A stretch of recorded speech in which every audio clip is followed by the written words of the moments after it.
Okay, let us come to the next question now, that is asking what is fridge pane in Excel, and it's a very important feature and very frequently asked question that we have in Microsoft Excel, right? And we need to answer this question. And you saw the fridge pane. So let us understand the fridge pane. First, let me delete this particular question or make visible. Now see, it's a huge data that we have, and to understand any data, the headings are given so that I understand any data.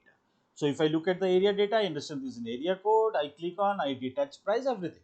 Now if I scroll down in Excel for viewing purposes, you see I do not have any clue what this data is. I do not have any clue what this data is. So in Excel, we need a way so that I can keep the heading fixed. So we can do it. To do that, I will come to the view page. Remember, I will come to the view page, and in the view page, somewhere you find this fridge pane, right? So you click on fridge pane. It is talking about the fridge pane, fridge top row, and fridge first column. So you click here, your first row is fridge. Now you see, you drag down, the data is changing, but that remain fridge. That's a wonderful tool to have. And the question one should be need to now unfridge. You keep on unfridge, the freezing is gone. Now again you come back, you can do it's for the column. Now it has happened to the column. Now if you move sidewise, the first column is fixed. Now if you want to do columns and rows together, that also you can do, unfreeze it. So anywhere where you need the column and rows to be freeze, let us understand. Now we have clicked active cell. Now this is the active cell that we have. Now if you come to the freeze pane, I will not choose the freeze top row, freeze first row. I will choose the freeze pane. So if I choose the freeze pane, what will happen? Any row above it will be freezed, any column left to it will be freezed. So if I keep here, I click on the freeze pane, these two rows will be freezed, these two columns will be freezed. So let us do it. Let us select this one. That means I'm clear.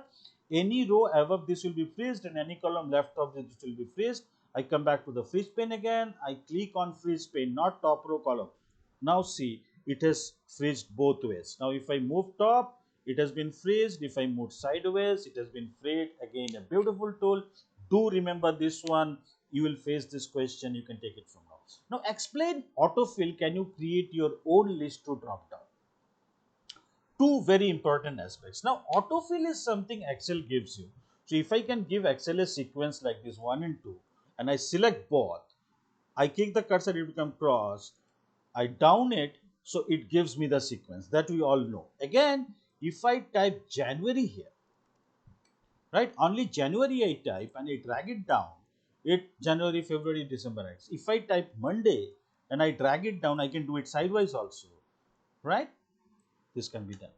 Now, what if I want a list every time I use it? Maybe this is the list that I have, and I want it every time. So what I have to do, I have to copy it, paste it, copy it, paste it. Can I create a drop down list of this particular existing list that I have? Yes, I can. So for that, see, I will have to go to file again. I click on the file. Again, I will have to go to the options. Remember that the steps, options, for different versions, you may find it in different ways. You may find it in proofing and formulas. Just look for it, you will find it. But in this case, in Office 365, I click on the advanced. Once I click on the advanced, I'll scroll down. Somewhere I will have to find out what we call the edit custom list. All right. So I may find it. You see the edit custom list I have found. That you'll have to find. It has been located in different versions in different areas, but it is there in all the versions. I click on edit custom link. See, these lists are there. That's why you can type the first one and things drags down. Now here what I'm saying, I'll have to create a list. So either I can type the list here. That's simple is that. I put on comma, I put apple, comma, banana. I did a spelling mistake, doesn't matter, mango, at. Now this has been created, right? Now if I remember the first one correctly, I type apple and I drag it down. Hopefully the things will come. You see, banana and mango is coming. So I have created my list. Fine, I can delete the list there also. But what if I want to make out of an existing list a huge list, right? So I click on more. Again, I go to the options. As I said, I'll go to the advanced in this case. But that edit list is there somewhere there in all other versions. I click on the edit list. Now here it is saying, can you import it? Yes, I can import it. Again, let me repeat it. You see this particular option, I can import the data. I select it, I import the whole data that I have. All right. So I imported the data and I say add, right? Sorry, import button I will click. It has been imported. Then I click on the add. It has been added. I click OK and hopefully we have done it. Now let us see have we done it now. So I type only visitors, VISIT, obviously spelling should be there, visitors, then I drag it down, bingo, you're getting your list. That's a wonderful feature to have, right? Okay, and another aspect of the autofill, normally we see if in a 20, 30, 40 serial numbers, what do we do? Well, we type 1, we type 2, then we select this and then we drag it down to eternity. So dragging down is something we need to avoid in Excel because this creates a lot of botherations. So do we have anything for this one? Yes, we do. What we call is this particular option we call the autofill option. So we click on, suppose I want to start from 1 and it up to go up to 1000. So first I type 1, I select it, I go to this autofill option, I click it. Now here we'll discuss about others. Let us now talking about a series. So we select series. Once we select series, the option comes. So where you want the series? In the rows or in the columns? In this case, I want in the columns. So they are saying step value. What is the step value? After 1 is what?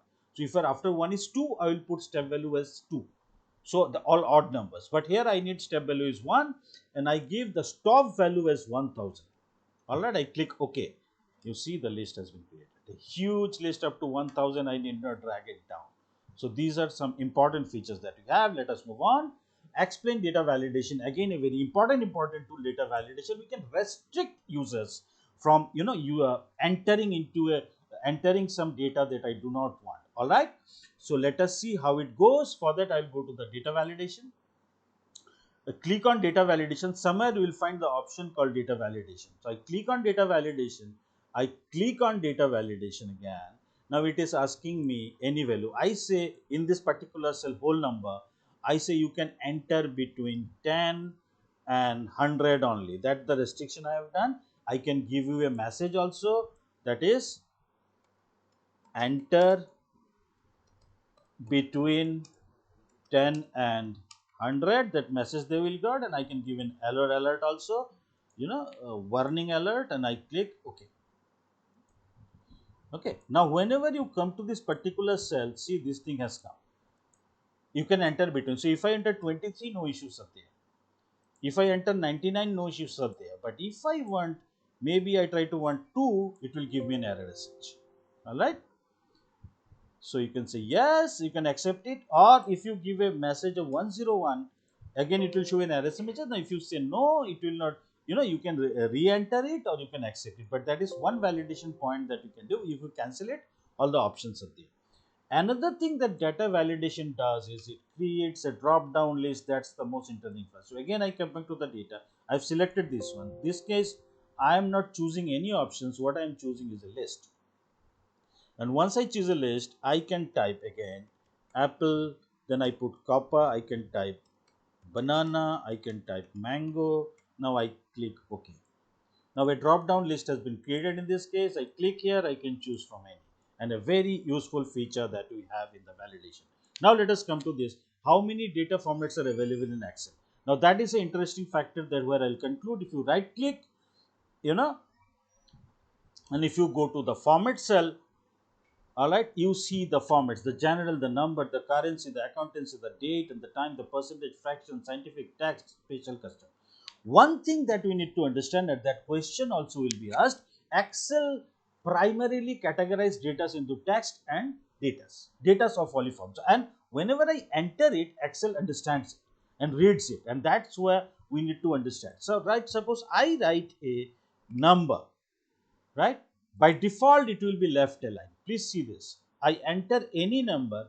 If you don't change it, by default, it will be left aligned. So if I enter a number in an absolutely virgin cell and clicks on it, it becomes left aligned. That when Excel has accepted it is a data. All right. Same if I enter a text, it will be by default, it will be right aligned. So Excel has accepted it as a text. Now, this data is funny thing, and formatting of the data is funny thing. Let us understand. Now if you look at this particular thing, series I have created, now if I add a summation to it, it is giving me something called 261. All right. Same data you see here, I select it and I click here, it is giving 263. All right. I'm just sorry, I missed it somehow. It is giving 263. So why this has happened? This is not Access fault, this is my fault because I removed the decimal from formatting and I thought I have removed it. So if you click here, you see it's basically 8445. I click here, it is 7645. So by reducing the decimals in the loop, you don't reduce the values. These are 84. So these mistakes we can actually do, and we'll have to be very careful. Now another aspect that we have, that final discussion that we'll have, the data that we have to understand. Now can we customize our data? Like, see, this I have written, this is in data, this I have written, this is in data, this I have written, this is in data, this I have written, this is in data. Let us start with the date. The problem with the date is that we'll have to use one of the available formats that is having in Excel. All right. So you go to the date and these are the formats available. You can use this format. So if I want a Indian style, that is, so be today is 21, I type 21, then I slash, then I put 09, then slash, then I type 2020. When I click it, Excel will change it to its own format. So what if I want that particular format? And if I type to write this one here, maybe I type to 00819, you see it's not happening. And if I type 3 by 4 here, it will change it to a date. And if I type 2.5k, that is 1000, it is considered it as a text. It is right aligned. So how can you get a format of my own? So Excel comes as a savior for this one. And this is something that everybody should know, is how to customize your data. So let us look at this. I click here, I right click, I go to the format cell again. Here at the bottom comes custom cell. Now in the custom cell, if I need this particular format, that is, I need at least 5 spaces to be displayed, right? So if 5 spaces to be displayed, I put 1, 2, 3, 4, 5 here, then I put dot dot. Now 5, minimum 5 places it will display. It can display more, but minimum 5. So if you enter 2, there will be 4 preceding it. I click OK. Now you enter any data. If I enter 2 here, you see what's happening. Now this is we call fractions. So this is the interesting factor to entering fraction. If I try to enter fraction direct way, it will convert it to a date. So to do a fraction of 3 over 4, see, I put 0 first, then I give a space, 3 oblique 4, enter. Now it is a data, if you look at the screen, it is 0.75. So if you want to write further, you can do 1, you can do 4, you can do 7. After one space, enter. It's in data, all right? The data is shown. Now it is, if I want to show something in thousands, if I want to really show something in thousands, to do that, I click here, I come to the format cell again, I come to the custom, I type here, I give a single zero. Single zero means minimum one space and as many space. After that, I will give a single comma. This is very important, single comma. Then I put K under code. I click it OK. Now see what has happened. If I type 1000, okay, I have typed 10,000, it will convert into 10K. So if I'm dealing with a huge data, converting into K in millions becomes very useful. Now about the date. All right. Now about the date is, I can format cell and I want my own Indian format. What I will do, I will first type dd slash mm slash yyyy. So I created my format. Now guys, you see, if I enter now 21 slash 09 slash 2020, it will accept is as a date. All right, it will not convert it to some formats that it is available to it, but this will be valid for this sheet only. For the next sheet, you have to redo all the things. Now more interesting thing about the dates that you can do is, let us come to the format cell. Custom is, I type here, maybe I type dd slash mm slash yyyy, then I slash, sorry, then after that I put a space and I type what I say dddd, right? Let us see it works or not. Now I type 21 slash 09 slash 2020. Let us see how it goes. You see the Monday has come. So that's way we understand everything that we have in Excel, the basic things, and next we'll move forward to do some exciting things. Hope you enjoyed the session. Practice these things. Ready for this question whenever asked. If you can answer this question, the you know that